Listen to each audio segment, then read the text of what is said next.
Hello, good morning. Nakalabas na naman tayo. Because it's my day off today. Day off. Day off nga pala. Saturday. So, ito. Doon pa yung amo ko. Naiwan. Ang lamig, guys. Malamig. Kaya, dami ko ng damit. Pangat tatlo. Tatlong, ano naman to. Patong. Ayan, dito na ako sa fountain. Nadadaanan ko lagi yan. Malapit kami dito. So, sisiputan ko yung kaibigan ko dun sa malapit sa circle daw. So, mag-top up muna tayo dito guys sa 7-Eleven. Maaga naman pala sila. Akala ko alas 9 pa, alas 10. So, ito, nagpaalam lang muna ako sa inyo guys. Dahil day off, kailangan natin lumabas. Doon pa yung mga amo, hindi pwedeng magtagal doon. Kumakain sila. Babay muna guys. Top up muna ako sa 7-Eleven. Kailangan muna. So guys, tapos na ako nag-top up. Kasi wala pala na akong load. Kailangan kong ma-expire na aking load.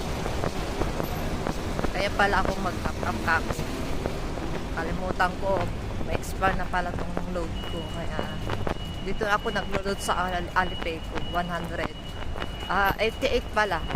100 ang nilalagay ko sa Alipay. Pero nagsasubscribe na ako doon sa mismong apps na, anong pangalan yun? Smart Tone. Doon na ako, hindi na ako bumibili. Nadala na ako guys sa wait lang. Tawid tayo. Nadala na ako doon sa binili kong voucher na yung papel. Hindi ko ang tagal kong inasikaso yon. Kaya hindi na ako bumibili ng ganong load.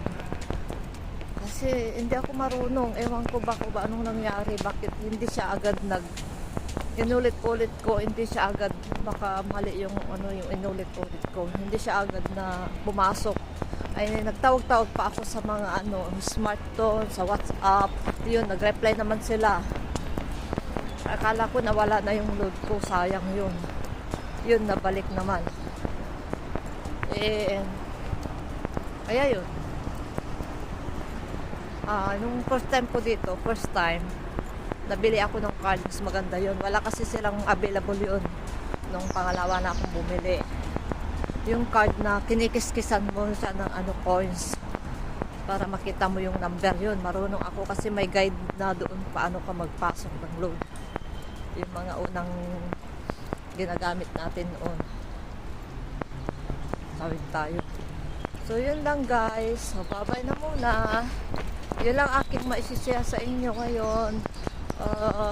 Rotate ko na kasi itong mag-upload ng ganitong palabas na ako ng umaga kasi hindi tayo stressful sa loob ng bahay na daming trabaho kasi nandun pa yung ampay. Hindi ako makapag-upload ng araw-araw ng ganito. Pag nakalabas na lang tayo, saka kung may gusto kong kung may mood na ako, kung may time, may free time ako, yun, nag-upload din ako ng nagluluto ako. Yung mga short video, panoorin nyo, marami ako doon. Short video, mga niluluto ko na yung tapos na. As hindi ako maka-video yung details niya na mula sa umpisa, lahat-lahat. Kasi nandun nga yung amo ko sa bahay. Stay in yung amo ko. Kaya mahirap mag-video-video. Paano lang ako yung pasingit-singit ko lang konti yung mga short video ko sa pagluluto ko guys. So yun lang. So tatawid na ako dito, malapit na. Doon na yung dalawang tawiran ko. Tapos yun, doon na yung namin ng kaibigan ko. Doon na kami magkikita. Kakain, mag-breakfast. Magdadala daw siya ng bread. Saka mayonnaise. Wala akong kape, wala din akong nadalang kape kasi iniwasan ko magkape, makikape na lang ako sa kaibigan ko. May dala naman ako dito na yung merienda naming na macaroni. Kaso lang bibili pa kami ng pangsahog ko na ano yung 2 days yung rekado niya kasi nung nag-steam ako ng dumpling kagabi, doon ko naman pinakuluan. Pinakuluan ko yung ano yung macaroni ko, saka may gatas naman ako da. Ba't ako sumabay? Naka-red pa. Wala stick talaga mga ito, pahamak.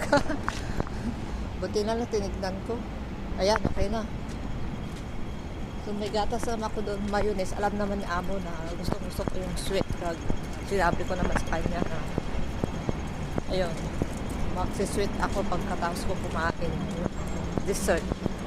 Sa kanila hindi masyadong hilig. Iniiwas nila yung matatamis. So, yan na guys, ang aking share. Salamat. Pakisubscribe ang aking channel. Adios Kitchen and Lifestyle.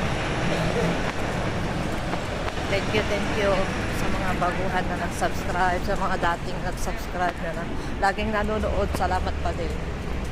Bye-bye.